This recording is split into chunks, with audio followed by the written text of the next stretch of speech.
Nandun si tatay, hindi lang hula, kundi hiling ni Emily ng tulong.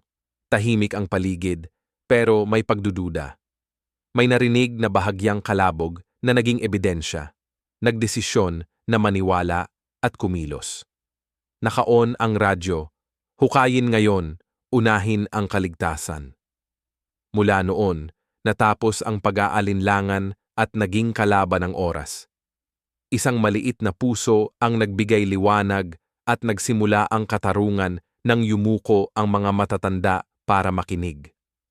Ang kampanilyang hugis dahon ay bahagyang sumalpok sa likod na beranda. Ang pamilyar na tunog na iyon ang nagpaalala kay Emily na may nawawala. Mula sa bakuran, yung puno na matagal nang nagsisilbing kanlungan ng pamilya ay pinutol kanina lang. Nakadapo siya sa maliit niyang wheelchair, dahan-dahang itinulak ang sarili papunta sa gilid ng bintana. Ang mga gulong ay dumula sa carpet, nag-iwan ng bakas na patag na mga hibla. Ang kamay niya ay nakadikit sa malamig na salamin na bahagyang may amoy pa ng lumang pinta. Nakatingin siya sa damuhan kung saan kitang-kita ang stub na bilog ang hiwa, kumikislap ang dagta sa ilalim ng araw. Nakaikling mga tipak ng sawdust ang nakakalat, mapusyaw na dilaw parang harina ng mais. May isang maya na dumapo, pumikit ng ilang beses, tapos biglang tumakbo nang natakot sa amoy ng langis ng motor na nakabitin sa hangin.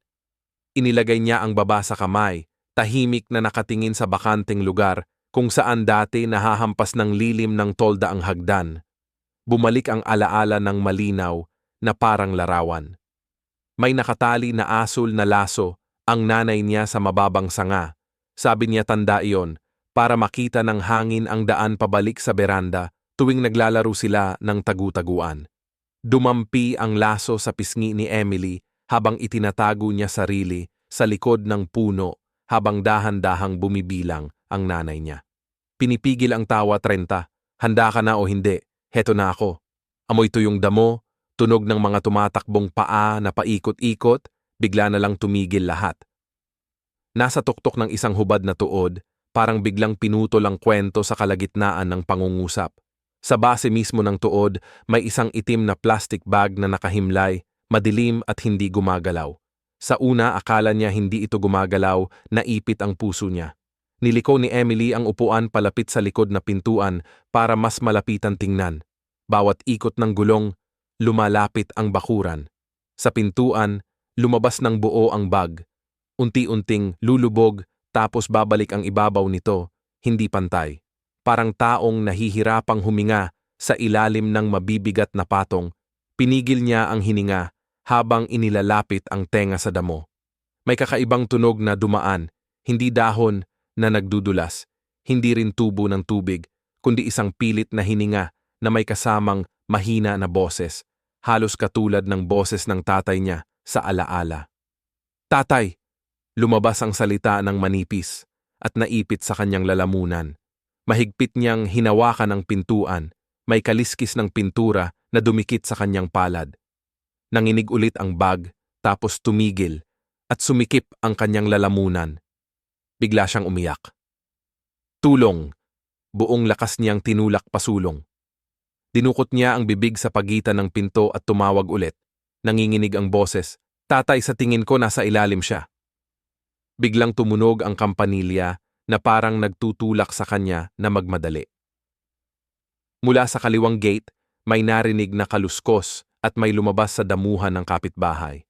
Lumabas sa likod ng porch si Grace Miller, ang kapitbahay na may pilak na buhok, maikling gupit, may gardening gloves na may dumi pa rin, hawak ang pruning shears.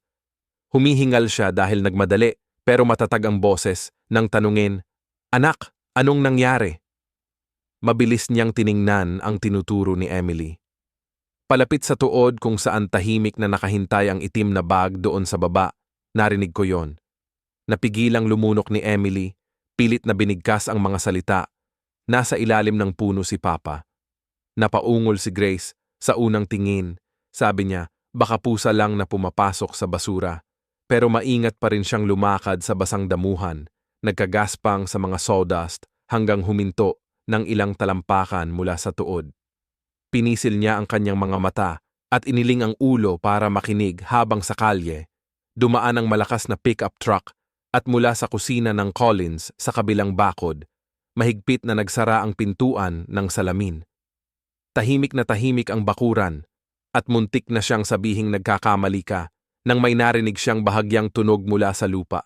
Mahina pero malinaw, parang kumakatok gamit ang mga kuko sa kahoy. Makalipas ang 3 hinga, sumunod ang mas mahina pang ikalawang katok. Natigigil si Grace, nakatitig sa lupa na nakapikit ang mga mata, tapos lumingon sa glass door at sinabi kay Emily, "Maghintay ka dito saglit." Kinuha niya ang telepono mula sa bulsa ng apron. Nagkagulo sa pagsusukat ng guwantes, tapos mabilis na tinawagan ng 911 bago pa matapos ang unang tunog ng telepono.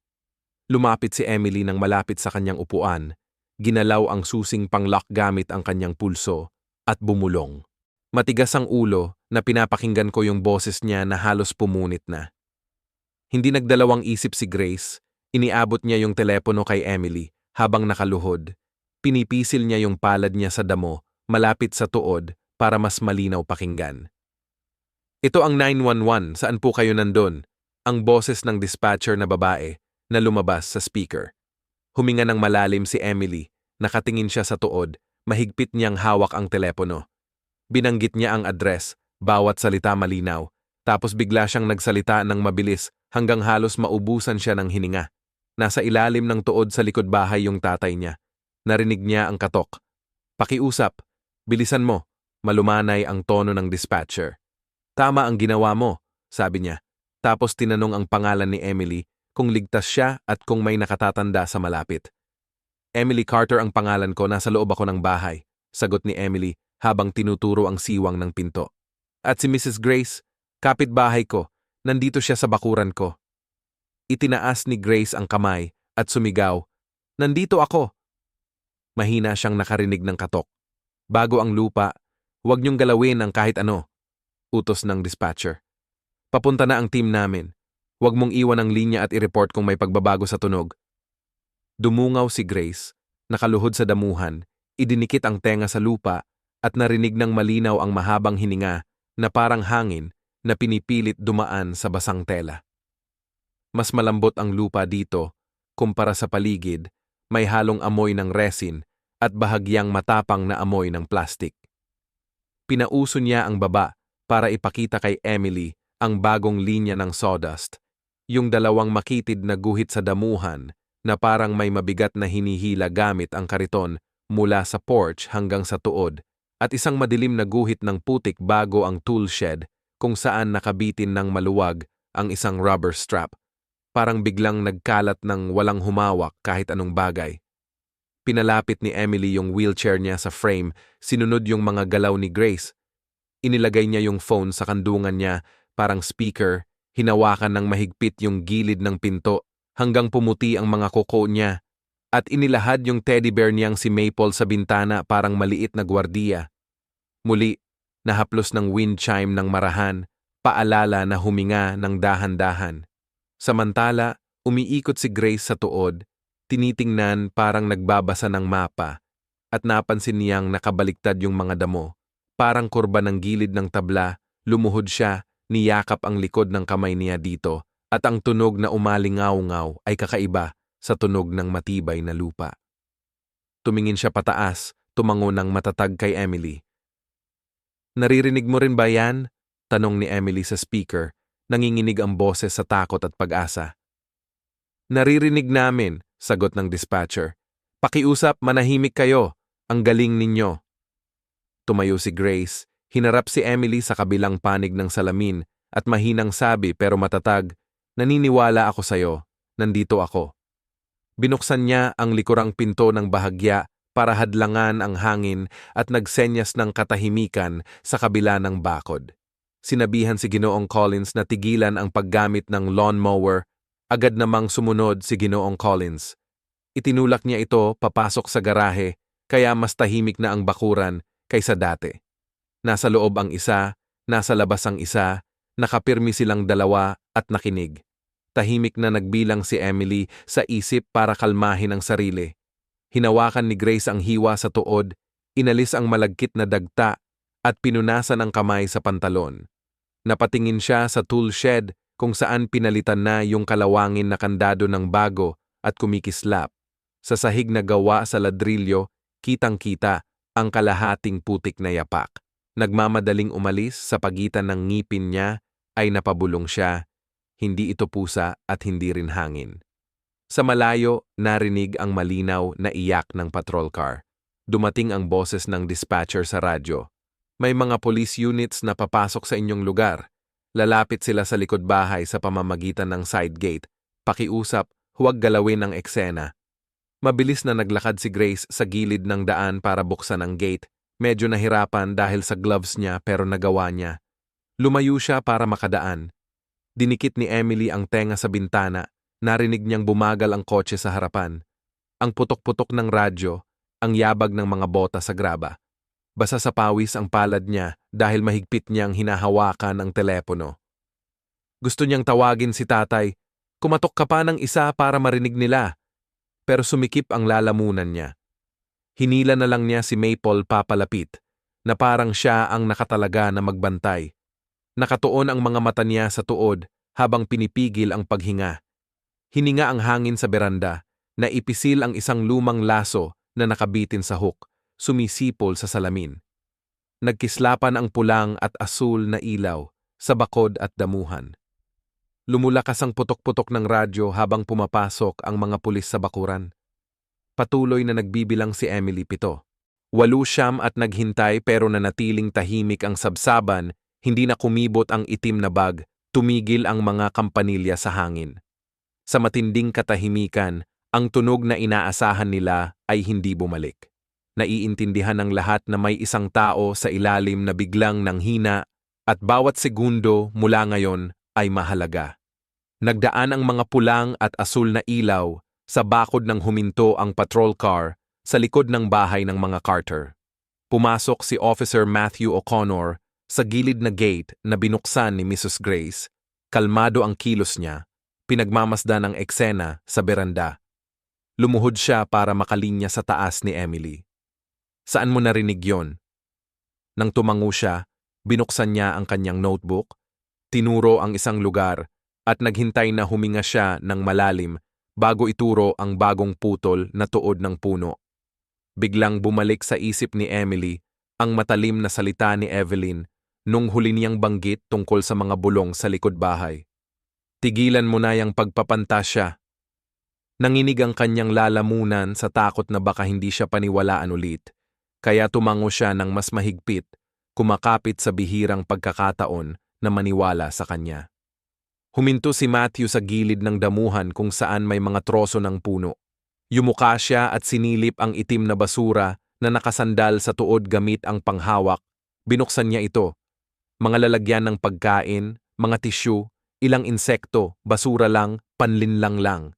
Isinelyo niya ulit at ibinalik sa dati ang pagkakalagay, kumuha ng litrato, tapos sinabi ng malakas para marinig ni Emily.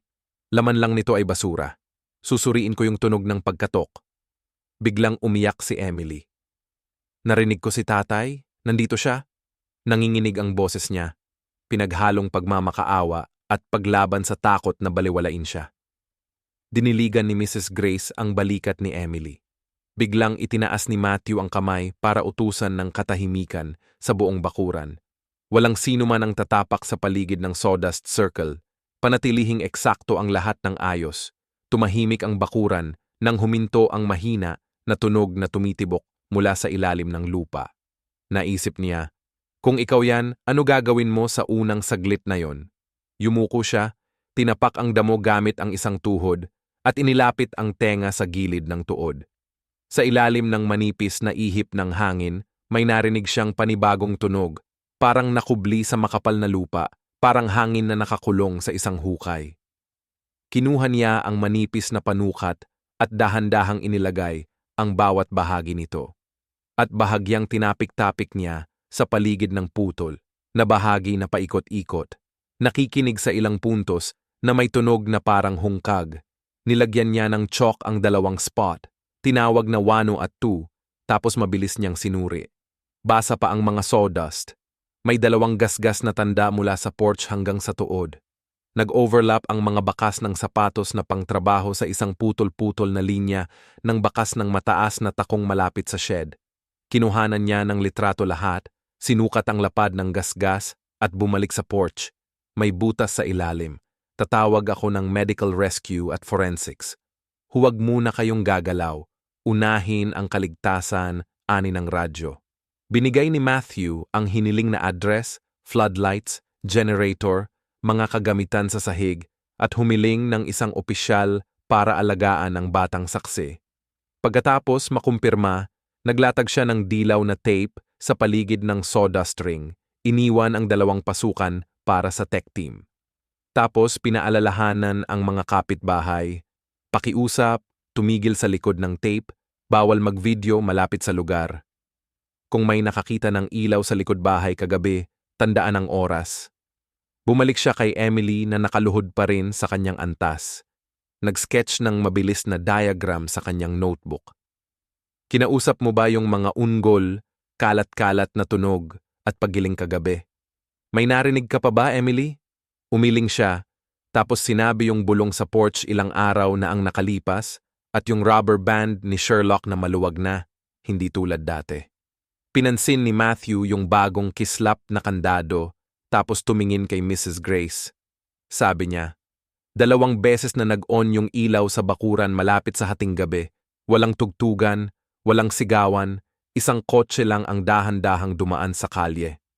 Isinulat niya yon. Nang dumating yung pangalawang patrol car, nag-ilaw ang mga floodlights ng malambing na puti. Ipinakita ang resin na may kalat-kalat na sawdust at patag na mga gilid ng damong gawa sa knee pads na nakatali. Kumuha si Matthew ng close-up, nakuha ng putik na may halong kumikislap na mika. Ang lupa ay hinalo sa bagong sawdust. Inihambing niya ito sa mga marka ng paghila, bahagyang tumango bilang kumpirmasyon na may hinihila na kariton o makitid na bagay. Nang makita si Emily na nanginginig, maikli niyang sinabi, "Magaling ang ginawa mo, manatili ka sa loob hanggang sabihin kong ligtas na." Lumapit ang isang bagitong opisyal para ilipat ang basura, ngunit pinigilan siya ni Matthew. "Huwag muna, kunan muna ng litrato bago hawakan, walang pagputol ng sunod-sunod." Binago niya ang anggulo ng probe. Muli niyang tinapik ang spot 1, kinukumpirma ang hungkag na gilid laban sa matibay na lupa. Inihaba niya pa ang panukat, inilipat ito parang sumusuyod sa ilalim ng ibabaw. Pinigilan ni Mrs. Grace si Emily na lumingon pasulong. Nakapako ang mga mata ng bata, hindi kumukurap. "May kahoy o plywood na takip," anunsyo ni Matthew, parang nagbabasa. "May hangin sa ilalim, malamang may tao sa loob. Simulan na ang paghuhukay pero ingatan ang istruktura. Buksan sa gilid, suportahan para di bumagsak. Ihanda ang oxygen at stretcher. CSI, kolektahin ang putik, mga sawdust at mga bakas ng sapatos." Tumitig siya diretso kay Emily. Matatag ang boses niya, "Mabilis lang ito, pero unahin muna natin ang kaligtasan." Pinakiusapan niya si Ginoong Collins, sa kabilang bahay na patayin ng ilaw sa likod para mas malinaw makita ng floodlight ang lupa.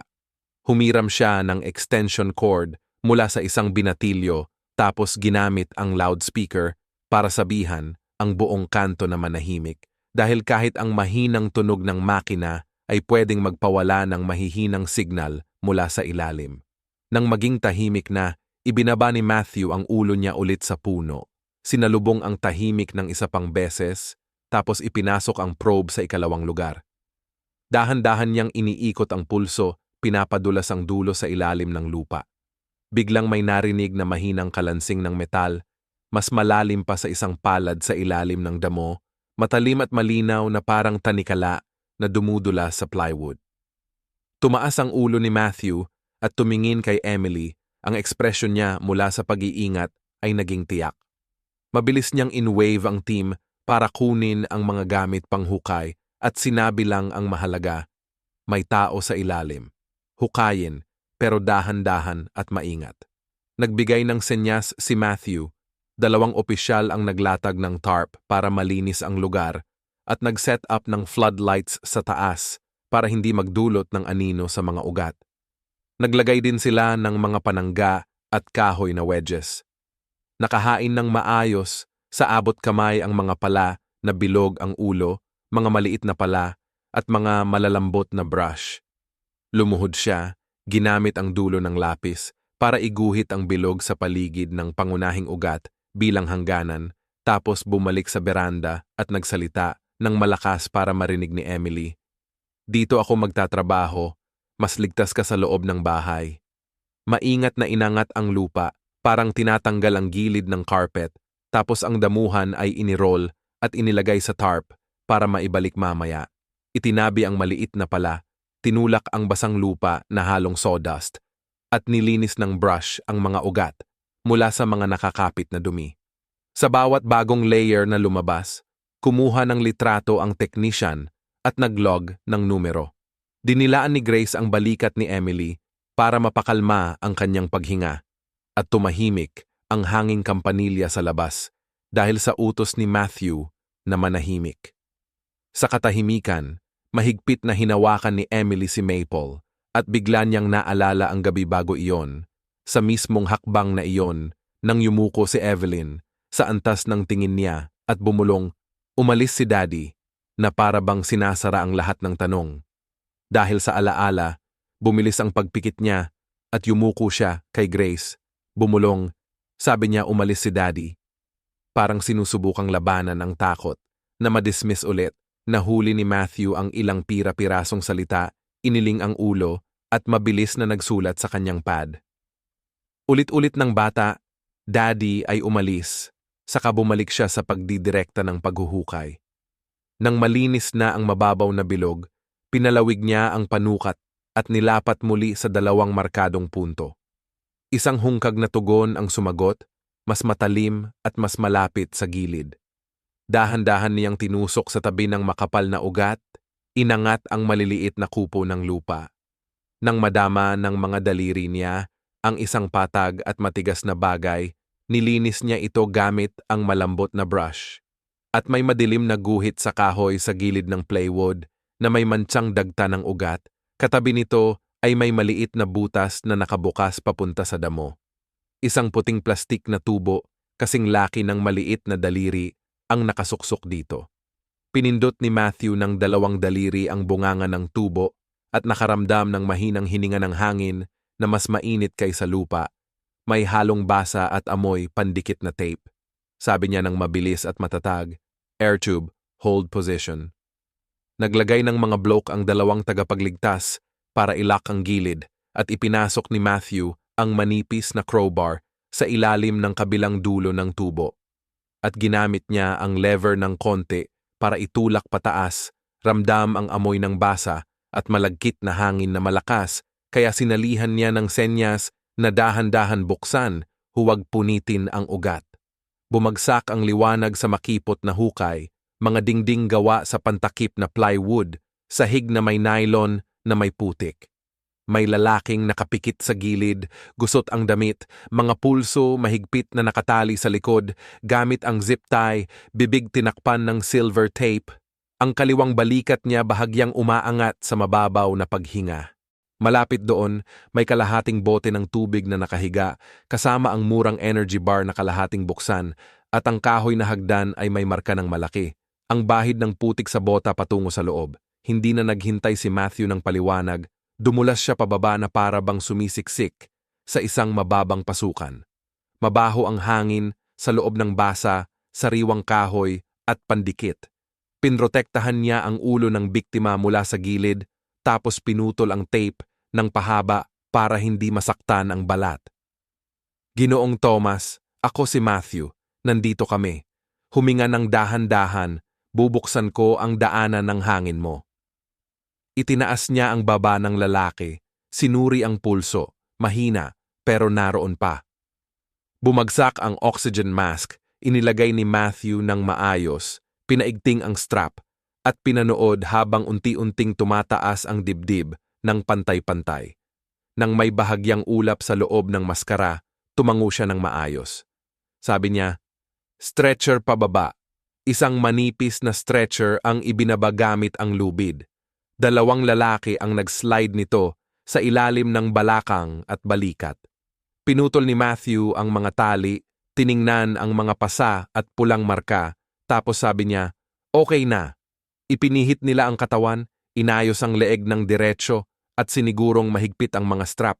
Lift on 3, 1, 2, hold. Unti-unting umangat ang stretcher, hindi bigla. Nang umabot ang mga balikat ni Thomas sa gilid ng hukay, nagpalit ng posisyon si Matthew, pinatibay ang likod, at ginabay siya papunta sa kahoy na takip. Mag-ingat na, huwag mabangga sa gilid habang tinutulak gamit ang balikat niya para makalabas ng pinto ng maayos ang katawan. Nakita ni Emily ang ama niya na lumabas sa liwanag ng floodlight, maputla ang mukha, kalahating nakapikit ang mga mata, halatang humihinga sa ilalim ng malinaw na maskara, at may mga pulang marka pa sa pulso dahil sa pagkakaposas. Napabigla siya at parang tumagos sa ulo niya ang sinabi ni Evelyn na umalis na ang tatay mo, na parang matamlay na talim. Nang dumaan ang stretcher sa harap ng porch, lumapit si Matthew kay Grace at sinabi, "Tabunan mo muna ang mga mata ng bata para sa akin." Bumulong siya, tapos yumuko sa pintuan at nagsalita na medyo malakas para marinig. Bawat salita malinaw na parang tinatahe ang realidad, pabalik sa ayos. Buhay pa ang tatay mo. Tumango ng malakas si Emily, mahigpit na niyayakap si Maple sa dibdib, nakatutok ang mga mata niya sa stretcher habang tumatawid ito sa damuhan. Ang kasinungalingang aalis siya ay nagdulot ng matinding kirot sa dibdib niya. Sa labas, mabilis kumilos ang medical team. Pinunasan nila ang pawis, tinakpan ang mga marka sa pulso para hindi mangati, nilagyan ng monitor sa daliri, at inilagay ang clipboard sa ulo ng stretcher. Walang nagpakipot sa usapan, bawat galaw ay mabilis, malinaw, at eksakto. Kasabay nun, kinolekta ng mga forensic team ang pilak na duct tape roll, ang pinutol na zip ties, kinuhanan ng litrato, ang malalaking yapak gamit ang ruler para may sukat, at inilagay sa mga evidence bag ang isang bote ng tubig at energy bar. Sinulat nila ang oras, lugar, kondisyon, mga nababasang label. Unti-unting naging malinaw ang larawan. Ang biktima ay halos buhay pa, pero halos walang sapat na gamit at walang balak na palayain. Habang papalapit ang stretcher sa gilid ng tarp, pindot ni Matthew ang likod ng kamay niya sa lupa sa gilid at naramdaman ang makitid na basang linya na diretso mula sa porch papunta sa puno ng kahoy sa damuhan, kung saan may 2 paralel na gasgas, pinisil ang mga talim, at may bahagyang kintab ng plastik na hindi hinila pa atras. Ibig sabihin, inilipat ang katawan mula sa bahay papunta sa bakuran at inilagay doon ng gabing mainit pa ang lupa. Mabilis siyang nagsulat, mula bahay hanggang sa puno, habang ang mga flashlight beams sa hating gabi ay sumunod sa mga gasgas papunta sa toolshed. At tumigil sa bagong kandado sa kahoy na hawakan, malinis na bisagra sa uka ng brick sa pasukan. May gusot na resibo na nakasiksik sa pagitan ng damo at baitang. Basa ang panlabas na bahagi pero tuyo sa loob dahil mahigpit na nakapulupot sa sulok. Malinaw ang pangalan ng tindahan, hardware shop ng bayan. Ang listahan ng mga gamit ay simple: plywood, PVC pipe, zip ties. Sinabi ni Matthew na ilagay muna sa tabi at kunin ang mga fingerprint. Bumalik siya sa tuod. Ibinaba ang takip para sa kaligtasan, naglagay ng babala, at pinalawak ang perimeter tape. At sinilip ulit ang listahan ng ebidensya, pinaalalahanan niya ang team na ilipat ang stretcher nang hindi tatapak sa mga marka ng paghatak o yapak ng sapatos. Ngayon, nakaayos na ang mga piraso, ang coverboard, ang breathing tube, ang mga marka ng paghatak mula sa bahay, ang sobrang laki na mga yapak, ang bagong kandado, at ang resibo sa pintuan.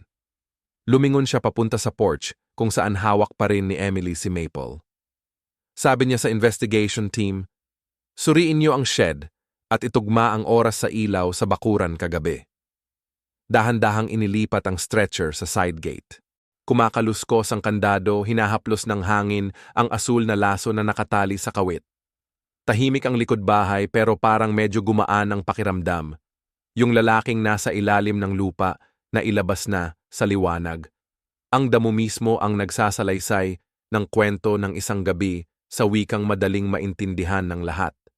Hinukay, itinago, pinabayaan, at sa huli, natuklasan dahil sa mahina na pagtapik sa isang breathing tube, dahil may batang nangahas na magtiwala sa narinig niya, at dahil may isang taong piniling makinig sa tamang oras. At kung isang araw, nasa likod ng bahay mo lang iyon. Ang iyak na humihingi ng tulong ay naging munting tunog lang ng pagtapik. Ano ang gagawin mo sa unang sandali? Maniniwala ka ba at kikilos? O mananatili kang nakatayo lang at patuloy na makikinig? Bumalik ang ambulansya sa daan.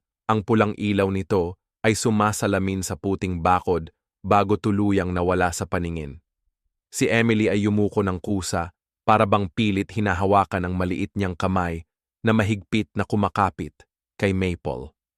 Dahan-dahang inilagay ni Matthew ang kamay niya sa balikat ni Emily at dahan-dahang sinabi na ipapaalam niya sa kanya bawat tibok ng puso ng kanyang ama. Tuwing tumatawag ang ospital, sinabihan niya ang gwardiya sa tarangkahan na i-clear ang daan para sa mga team at siguraduhing hindi lalagpas ang mga tao sa tape sa hardin. Nang bumagsak ang kandado ng tarangkahan, biglang may napakabiglang boses ng babae mula sa gilid na daan. Isang babae na mabilis na inayos ang buhok at hawak ang bag, maputla ang mukha, ang dali-daling pumasok sa bakuran at ipinakilala ang sarili bilang si Evelyn Moore. Palilipad-lipad ang mga mata niya sa lupa, sa paligid ng mga ugat ng puno, at huminto sa tarp sa ilalim ng ilaw habang pinipisil ang mga labi niya. Pagkatapos, umiyak siya ng malakas. "Oh Lord, na parang totoo pero rehearsed din." Agad na itinuro ni Emily diretso sa pintuan. Ang boses niya matalim at puno ng takot na baka hindi siya pakinggan. "Siya yon," sabi niya. "Umalis si Daddy." Kusang humakbang si Grace pabalik. Pinatibay ang sarili sa pagitan ni Evelyn at ng batang babae. Lumapit si Matthew ng kalahating hakbang, neutral, pero matatag ang tono. Iniutos kay Evelyn na huwag tanggalin ang sapatos, huwag pumunta sa basang damo, at huwag hawakan ang kahit ano habang ibinaba ang kamera niya sa mababang anggulo. Hindi na malayang itinaas ni Evelyn ang kanyang mga takong para itago ang putik na kumapit pa sa mga talampakan na may kislap-kislap na mga butil. Sa kabilang kamay, mabilis niyang pinunasan ang mga sawdust sa gilid ng damuhan, parang may ugali lang na mag-ayos. Pero nang mapansin niyang nakatingin sa kanya ang technician, agad niyang inurong ang kamay at mahigpit na hinawakan ang strap ng kanyang bag hanggang pumuti ang mga daliri niya. Tinakpan niya ang bibig at mabilis na nagsalita, sinabing kakauwi lang niya, nagturo siya buong araw, tapos may meeting siya ng hapon. At kagabi, may isang pumasok na hindi kilala, siguro may pumasok sa bahay. Yung puno, pinutol kasi para sa kaligtasan. Hindi nagbago ng tono si Matthew. Gusto niya ng detalye kung sino ang nagbigay ng permiso para putulin ito, kailan, at bakit kailangang madaliin. Bumalik siya sa usapan tungkol sa pumasok. Paulit-ulit na sinabing delikado ang bahay, pero ang mga mata niya ay nakatitig pa rin sa bagong hukay sa lupa, parang may nakikita siyang hindi dapat titigan. Sa mismong sandali na lumingon si Matthew para kunin ang pahayag ng mga kapitbahay, bulong ni Evelyn nang napakahinang halos hindi marinig. Parang nakalimutan niya ang papel niya, buhay pa naman siya, di ba? Mga salita ang lumabas, halos kalahating segundo lang bago niya biglang nilunok pabalik, umuubo ng malakas tapos nilagay ang kamay sa noo niya na parang nahihilo. Binuksan ang pintuan ng tool shed sa ilalim ng pagbabantay ng technician, bago pa ang kandado at amoy pa ng chainsaw fuel ang matalim na naamoy. Nakalagay sa harap ang isang chainsaw na nakabox, nakabind pa rin yung manual gamit, ang tali kung saan dati may tape. Walang laman ang istante at yung tray para sa zip ties, isa lang ang natira, isang walang laman na wrapper. Tinanong ni Matthew kung saan napunta yung tape at mga tali. Mabilis na sagot ni Evelyn, baka ginamit lang yun ng isang trabahador, tapos hindi na naibalik. Kinuha ng teknisyan ang isang gusot na resibo na nakita sa uka ng pintuan ng shed. Medyo tuyo pa kaya malinaw pa yung mga nakasulat, plywood, plastic tubing at zip ties. Nang makita iyon ni Evelyn, na-stuck ang mga mata niya habang pinaikot niya nang mabilis ang singsing sa daliri niya, umiikot ng umiikot hanggang pumula ang balat. Inabot niya yung papel na parang gusto niya itong itabi, pero nung bahagyang nahawakan ng dulo ng papel ang kamay niya, umakyat siya ng konti, pinilit ngumiti ng bahagya. Hindi ako pamilyar sa mga ganong bagay. Iniabot ni Matthew ang resibo sa tagatala ng tala at lumingon para tanungin ang mga kapitbahay. Kinumpirma ni Ginoong Collins na kumurap-kurap ang ilaw sa bakuran, namatay tapos bumalik muli bandang hating gabi. Tahimik na nagdagdag ang isang babaeng nasa ika-6 na baitang na may narinig siyang mga bulong sa beranda. Nagsimulang magbago ang mga duda ng mga nakapaligid patungo sa paniniwala. Tiningnan ni Evelyn si Emily, kumurap ang noo niya sa pagkabahala. Kumilos siya ng bahagya na parang tinatanggal ang alikabok sa manggas ng bata. Isang maliit na reflex na galaw lang, pero bago pa mahawakan ni Grace, sumandal si Evelyn at agad niyang iniurong ang kamay, tumapang ang boses niya. Gusto ko lang linisin ang bakuran para makapractice sa wheelchair ang bata. Nagtayo si Matthew ng folding chair sa tabi ni Emily. Inilapag ang manipis na kumot sa tuhod ng bata at iniabot sa kanya ang baso ng tubig. Sinabi niya sa duty officer na huwag lumapit kahit sino kay Emily nang walang pahintulot. Naputla ang mukha ni Evelyn nang protestahin na siya ang pangalawang ina.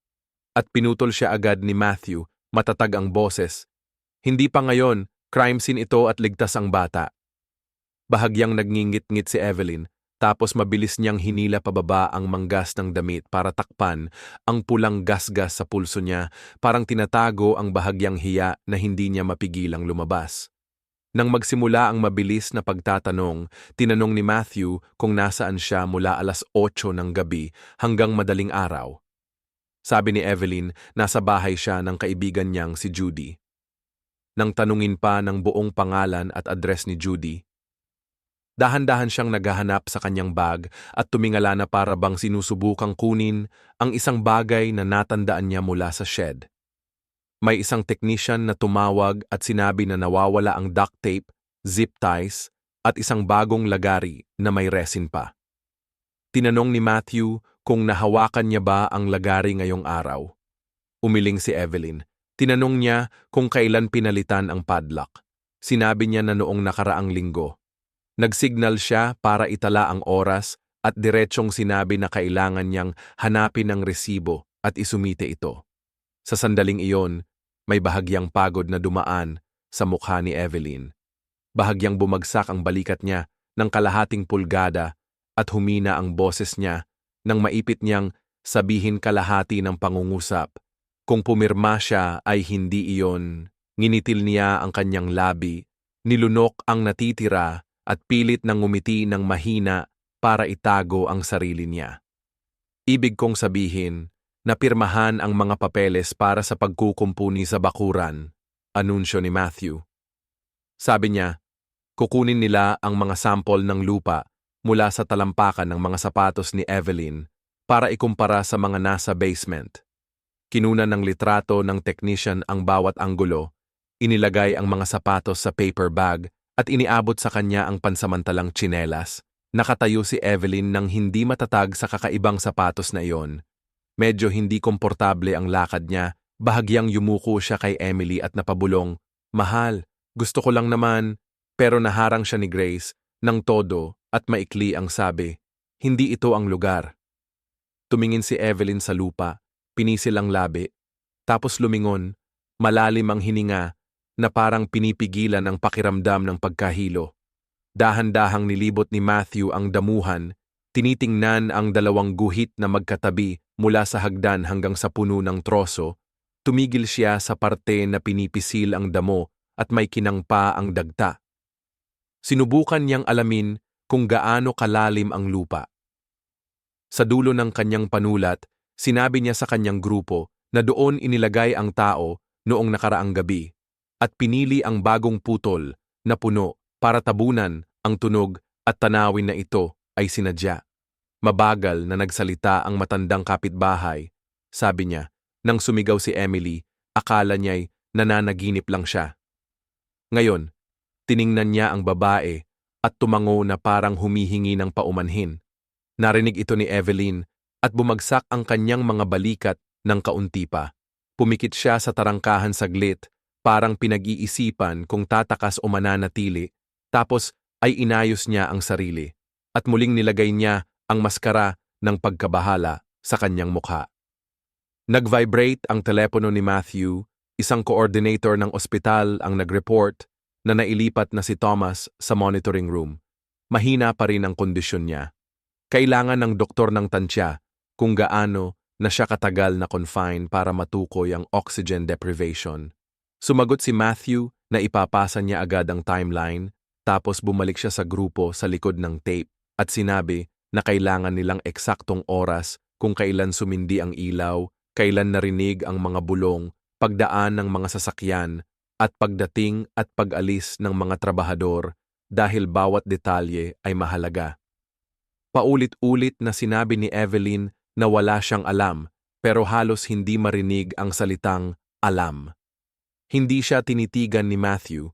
Sa halip, tumingin siya kina Grace at Emily na parang sinisigurado na nagtitiwala siya sa narinig nila. Ngayon ang tamang panahon na para pagdugtong-dugtungin ang mga piraso ng kwento. Mula noon, hindi na lang ito isang nag-iisang iyak sa bintana, kundi isang serye ng mga palatandaan na tinulungan buong kapitbahayan na buuin para mabigyan ang lalaking inihila mula sa lupa ng pagkakataong makahinga ulit ng mag-isa. Papalubog na ang araw at unti-unting humina ang ilaw sa bakuran. Pagkatapos ng tawag mula sa ospital, isinara ni Matthew ang likurang pintuan at inanyayahan ang lahat na pumasok sa sala para magpainit. Amoy tuyong kahoy ang hangin, nilambot ng dilim ng dilaw na ilaw. Sa estante nakalagay ang isang framed na litrato ng nanay at anak na babae sa ilalim ng puno. Nakahiga sa braso ng sopa si Maple, ang ilong niya ay kulubot na dahil sa tagal ng gamit. Nakasabit sa ref ang kalendaryo ng physical therapy na may markang pula tuwing Lunes at Huwebes. Hinawakan ni Matthew ang gilid ng frame habang ang lampara ay nagbibigay liwanag sa asul na ribbon sa litrato. Parang niyayuko ang buong kwarto, pabalik sa isang hapon 3 taon na ang nakalipas, yung laso na kumakawag-kawag sa porch. Tapos, yung bigla ang banggaan sa kanto ng Willow Avenue at Old Mill Road, kinuha ang buhay ng nanay. Iniwan si Emily na may spinal injury, kaya nakaupo na lang siya sa wheelchair. Pinanatili ni Thomas ang bahay na parang puso ng pamilya. Binababa ang mga hagdan gamit yung manipis na kahoy. Pinalitan yung mga kalansing na bisagra. Inaasim ang photo frame tuwing weekend at bawal talagang alisin yung kampanilya ng hangin. May mga maliliit na marka pa rin, yung gasgas sa lumang goma sa hallway, yung kanto ng carpet na napisil dahil dun sa pag-ikot ni Emily sa upuan niya. Tahimik niyang iniuugnay ang regalo sa pagkawala na hindi kailanman nawala. Nang dumating si Evelyn, amoy manok na sabaw na may celery ang kusina. Nagdala siya ng mga exercise notebook at kinausap si Thomas sa porch. Tulungan mo muna siya sa pag-aaral, atrasado na siya, sabi niya. Tapos tinanong niya si Emily, anong mga kwento ang gusto mong basahin tungkol sa mga aso? Sagot ni Emily, tinuturo si Maple. Noong gabing iyon, itinulak ni Evelyn ang upuan ni Emily papunta sa beranda. Dahan-dahan niyang inangat ang mga gulong sa kahoy na ramp. Ang boses niya, kalmado. Dahan-dahan lang, huwag masyadong tulak. Nang matapos sila, iniwan niya ang isang maliit na garapon ng ointment para sa gasgas sa kamay ni Emily. Pinapaalala na manipis lang ang ipahid. Lumipas ang 1 linggo, tapos 2 linggo, at si Evelyn ay naging parang parte na ng pamilya.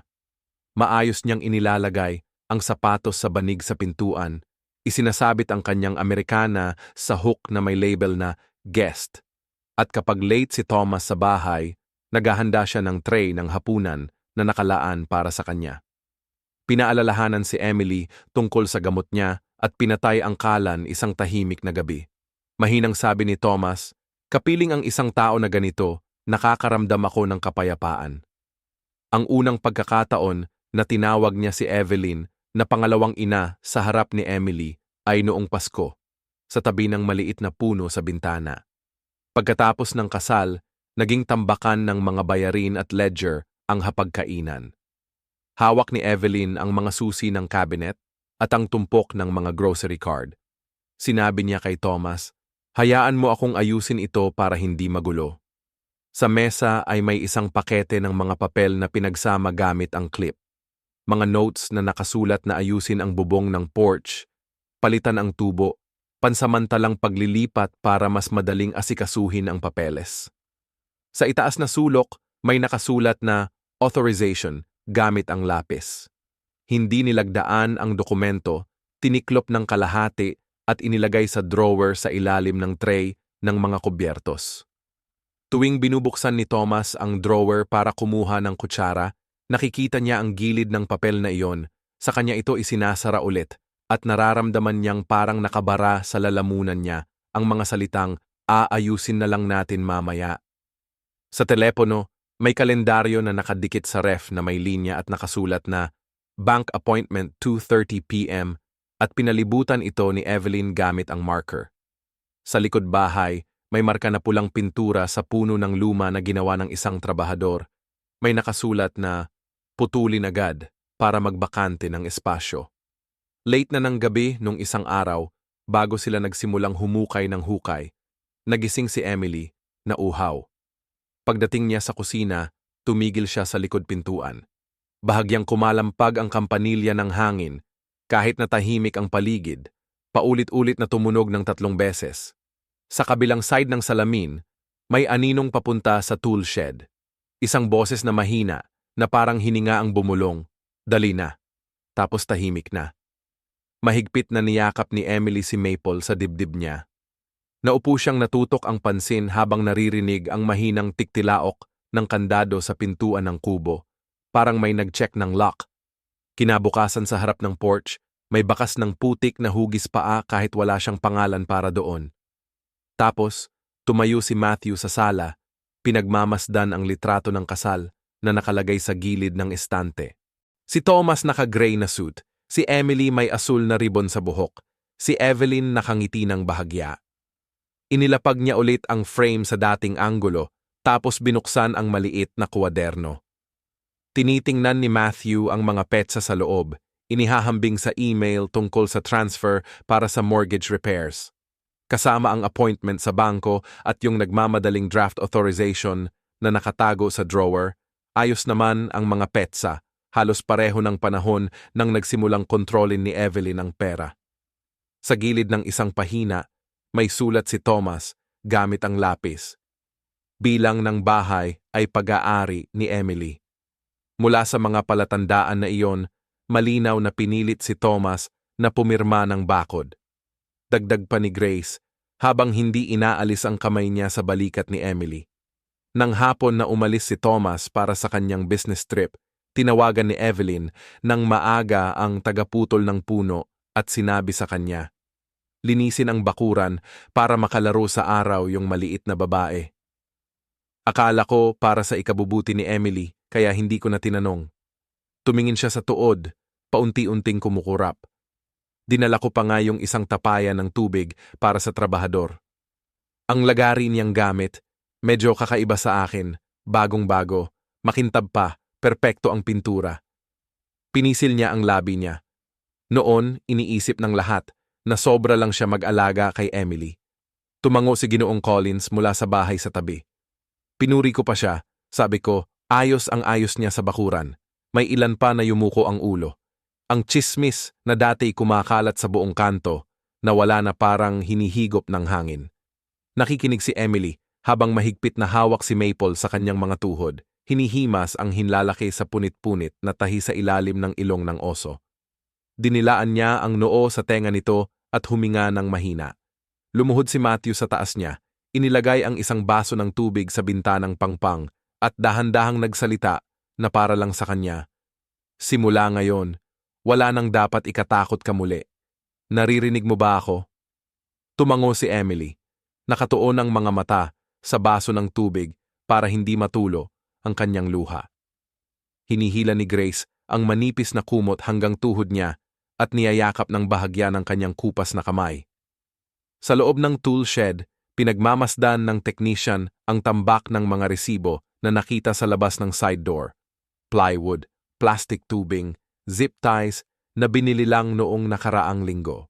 Tinitingnan ni Matthew kung tugma ang mga ito sa bagong chainsaw na nakapatong sa estante. Ang mga mudang bakas ng sapatos na may parehong madilim na kulay at ang mamasa-masang lupa sa paligid ng nakatagong cellar, lahat ay pinagdugtong niya sa isang linya ng kanyang mga tala. Inangat niya ang kanyang telepono at tinawagan ang supply store. Kailangan ko yung sales log nung nakaraang linggo. Base sa pangalan ng buyer o numero ng telepono, sabi ng boses sa kabilang linya habang humihingi ng oras para mag-check at nangakong tatawagan uli. Yumuko ng bahagya yung radyo niya, nag-vibrate ng mahina. Pinindot ni Matthew sa tenga niya at narinig ang update ng dispatcher sa lead call log. Isang hindi pamilyar na numero ang madalas na nakikipag-ugnayan sa numero ni Evelyn nitong mga nakaraang 2 linggo, lalo na noong gabi bago putulin yung puno. Sa screen niya ay lumabas ang isang pangalan mula sa directory system. Richard M. Tumigil si Matthew saglit, parang namutla. Nakita niyang si Evelyn na mahigpit na yakap ang bag niya sa dibdib sa gilid ng bakuran. Pagsara niya ng device, sumulat siya ng 2 letra sa dulo ng timeline niya. Isang bagong anchor point, Richard M. Sa sala ng bahay ni Emily, kalahati ang sarado ng kurtina at bigla itong naging parang board para sa investigasyon. Inilagay ni Matthew ang manipis na nylon cord mula sa frame ng bintana hanggang sa bookshelf, tapos sinabit niya dito ang maliliit na papel na may mga maikling salita. Putol na ugat ng puno, likod ng bakuran, ilaw, unang switch, buksan ulit ang ilaw. Dahan-dahang dumaan ang kotse sa pasukan ng hukay sa ilalim ng tali. Dito niya tinape ang mga litrato ng bagong putol na puno, ang bilog ng sawdust, ang pasukan ng hukay, at 2 parallel na marka sa damuhan. Lumayo siya ng ilang hakbang para makita ang buong setup, tapos bahagyang tumango, parang naramdaman na ng kwarto ang tamang hininga nito. Sunod, binuksan niya ang ilalim na drawer. Sa gitna ng kalat na mga papel, may nakaprint na serye ng mga email na tinutugma ang mga oras sa mga slip sa tali. Napansin niya ang isang detalye na nagpalala ng sitwasyon. Pumutok ng 2 beses ang ilaw sa likod bahay. Nung gabing yon, may 2 tao na lumabas sa kamera. Tugma naman sa sinabi ni Emily tungkol sa pagbulong ang oras. Dito, sigurado siyang may kasabwat na dumaan sa kusina. Huminto siya sa isang wall calendar. May nakasirkulo na petsa gamit ang pulang marker. At sa ilalim nito nakasulat, Tree Worker Matthew. Pinilit niya yung petsa sa slip na may label na Cut Tree Root sa lubid sa pintuan. Tuloy-tuloy ang galaw ng ballpen ng opisyal, parang tunog ng makinang panahi. Pinagtatahi-tahi ang magkakahiwalay na piraso ng tela sa likurang pintuan, nakaupo ng tuwid si Emily habang hawak si Maple. Itinuro niya ng diretso ang luma at gusgusing baitang at mahinang sabi, "Narinig ko dito.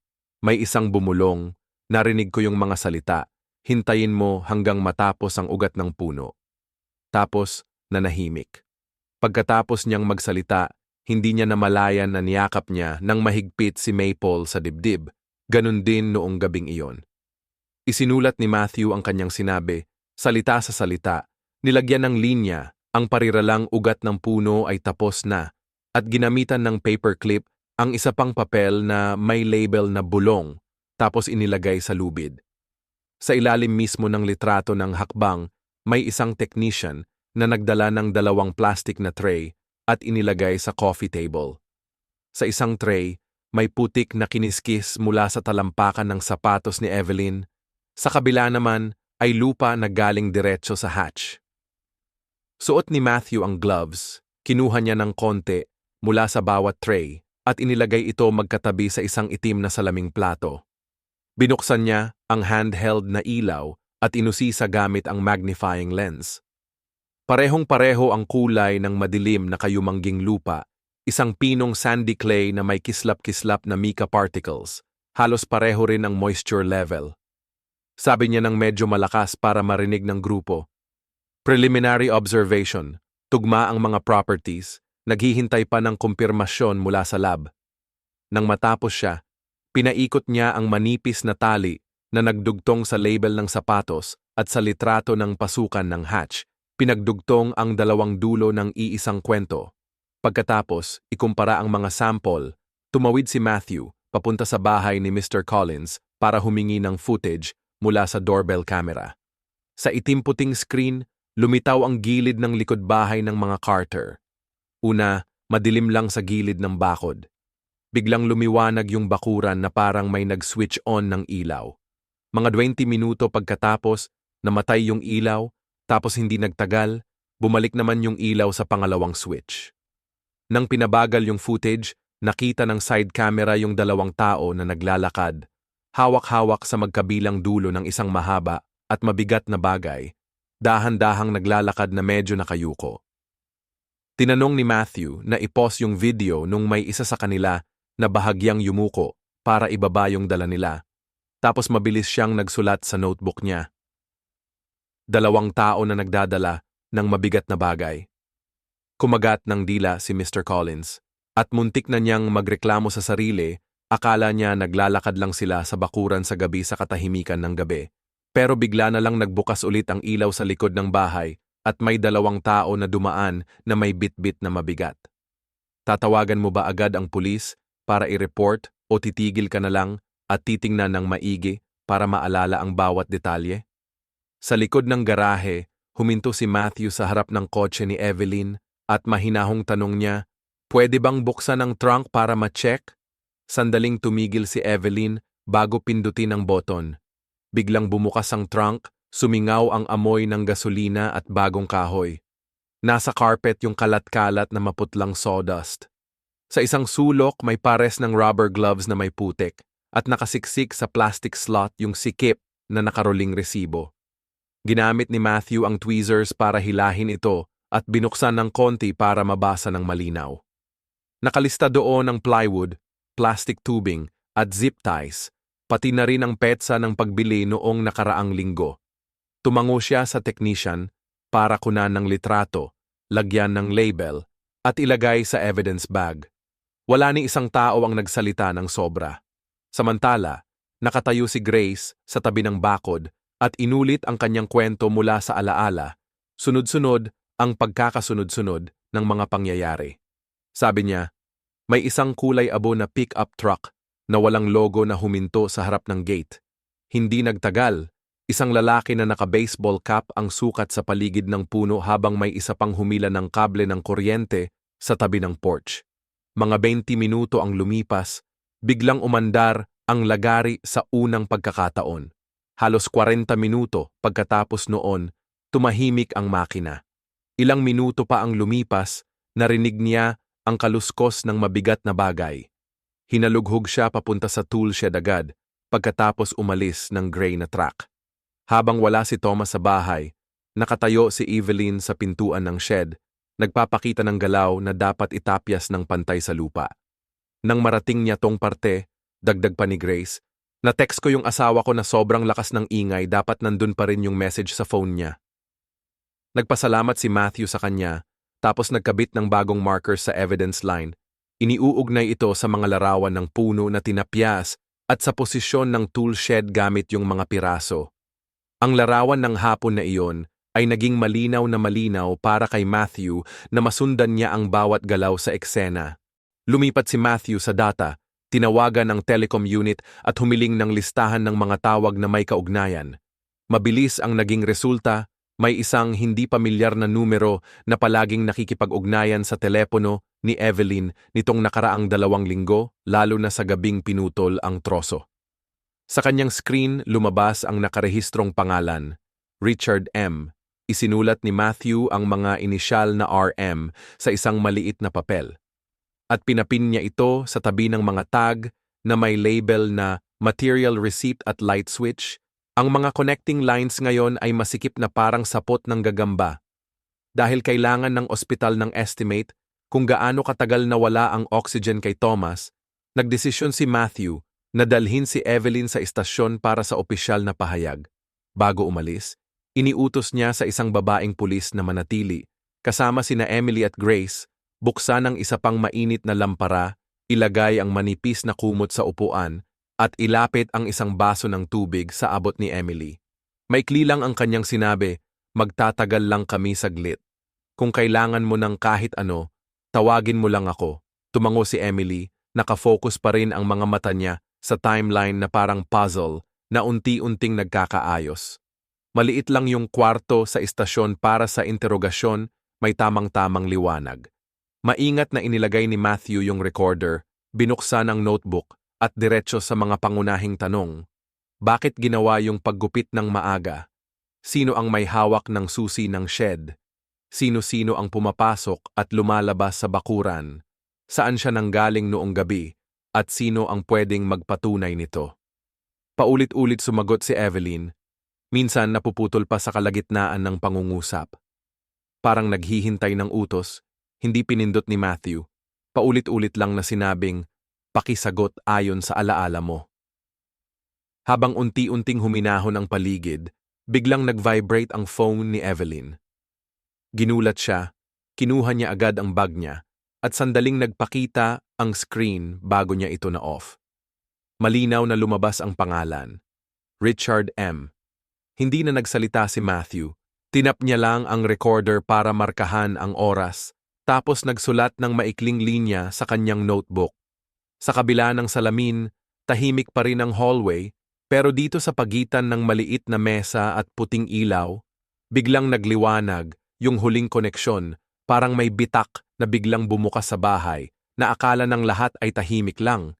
Biglang sumilip sa screen ng interrogation room yung pangalan ni Richard nang humingi si Matthew ng search warrant. Pagdating ng madaling araw, diretso siyang pumunta sa bahay ni Evelyn. Amoy-amoy pa yung panglinis sa hangin, kalahating nakasara yung kurtina parang may nagmadaling umalis. Sa tray ng mga susi, may nakadikit na sticky note na may sulat na R. Pipes Boards Ties na nakasiksik sa ilalim ng keyring. Sa drawer naman may nakalapag na sobre na naka-address kay Richard Moore.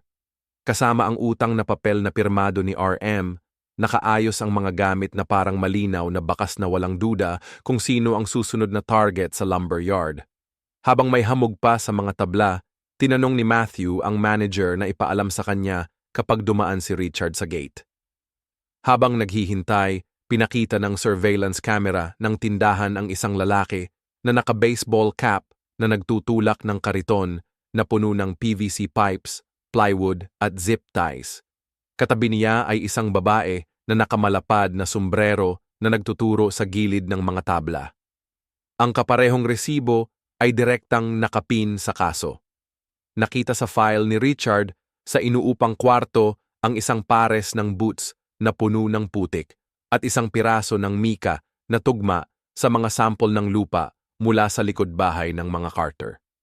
Sa estante naman, may kalahating bukas na kahon ng gloves at isang gusot na resibo ng utang. Hindi na kailangan ng paliwanag ang larawan ng kahirapan at mga hindi na bayarang bayarin. Nang magpalit ng shift, pumasok si Richard, basa ng pawis ang kwelyo at ang mga kamay niya ay may mga marka ng plastik na alikabok. Biglang nag-vibrate ang phone niya, tapos lumabas sa screen ang mensahe mula kay E. Huwag kalimutan i-cancel yung lumang resibo ng utang. Sandaling kinig ang panga ni Richard. Nagatubiling tanggalin yung thumb niya, pero inimbitahan siya ni Matthew sa break room at inilapag ang badge niya sa mesa. Ako lang nagdadala ng kahoy, pero sige, itanong mo kung ano gusto mo, sabi ni Richard na may kakaibang ngiti. Iniiwasan ng mata. Sinong nag-utos sa'yo na bilhin yung mga tabla at tubo? Mababa pero matatag ang boses ni Matthew. May nakasombrero, sagot ni Richard ng diretso. Nang ipakita sa kanya ang litrato ng bunganga ng seller, bigla siyang nagsabi, kung bahagyang bubuksan mo yung takip, hindi malulunod ng tubig yung tubo. Tapos biglang nanlaki ang mga mata niya, Nang ma-realize na napasobra siya sa sinabi.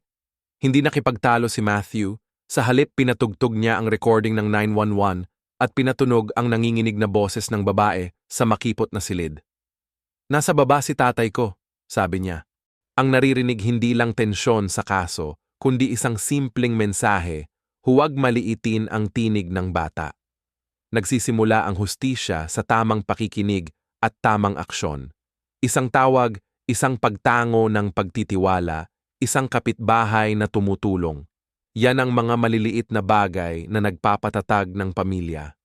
At gusto kong malaman, paano ka naapektuhan ng kwentong ito? Ayos ka lang ba? Kung kailanman ay hindi ka naging ligtas sa sariling bahay mo, mag-iwan ka ng komento o magpadala ng pribadong mensahe.